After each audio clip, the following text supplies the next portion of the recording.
تعریف شیعه و تشیع خیلی فراتر از این حرف هست. مثل یک مسئله اخلاقی حقوقی است تشیع، این یک مفهوم نمادین و مناسکی فقط.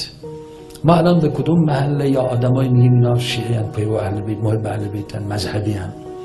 اینا که الان خب عاشورا تاسوعا داره میاد، از مثلا 20 روز قبل شروع میکنن پیامک محرم بهم دادن، هنوز 1 ماه مونده به محرم، مثلا 3 تا دهه فاطمیه رو بگیره، مثلا همه سیاه بپوشن، آش نظری بدن، اینا نیمه شعبان همه جا چراغ اینا.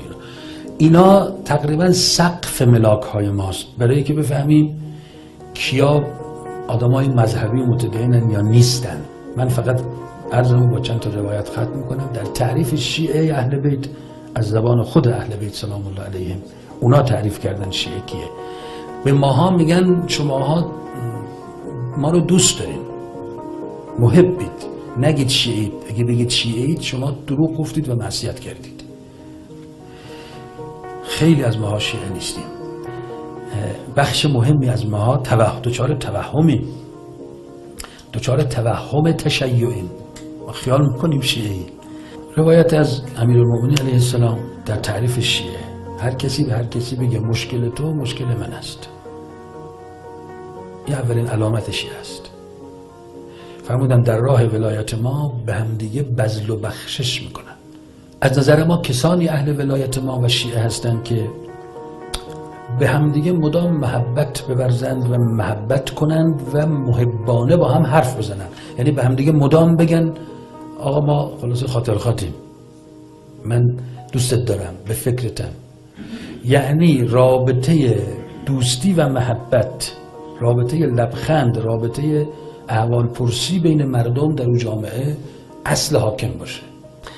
فرمودن برای زنده کردن امر ما، یعنی پرچم حق، برای اصلاح جامعه و جوامع بشری، مدام با هم در ارتباط باشن و کار جمعی و تشکیلاتی بکنن و به دیدار هم برن، خونه های هم برن، جلسات مشترک داشته باشن، هیچ کس تنها نمانه، همه با هم کار جمعی کنن، کار تشکیلاتی کنن برای بالا رفتن پرچم حق. فرمودن وقتی که عصبانی میشه شیعه زور نمیگه. عصبانی ممکنه بشه، اما وقتی عصبانی شد دیگه چاک دهنش رو وانده میکنه، هرچی به دهنش میاد میگه. فرمودن وقتی هم خوشحال میشه، شاده، تو شادی هم زیاده روی نمیکنه، دیگه نمیگه بزن بریم. تو شادی هم افراط نمیکنه، حد دیگه هم داره. فرمودن شیعه کسی است که برای همسایگانش برکت باشد. فرمودن اگه یک جایی میخواید بفهمید که شیعه هست، از همسایه هاش سوال کنید که او رو دوست دارن یا نه. هر کس همسایه هاش دوستش ندارن شیعه نیست.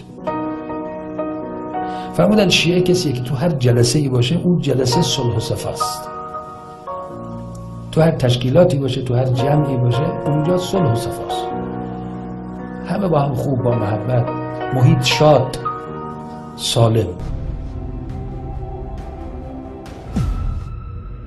اینجا مرکز مقاومت هست.